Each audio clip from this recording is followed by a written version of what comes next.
Good morning mga bossing. Katapos ko lang magpili ng paninda natin.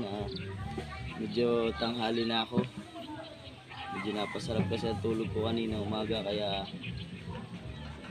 medyo tinanghali. Ako kasi ang bumiyay ngayon ng Malabon at nakauwi kami alas 4 na kaya midli pa ako ng konti kaya napatanghali yung gising. At medyo naparami yata yung isda ko ngayon. Meron ako dito salmon,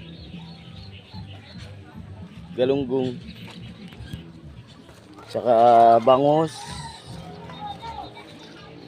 Meron din tayo dyang galunggong, alumahan yata ito, tsaka matambaka.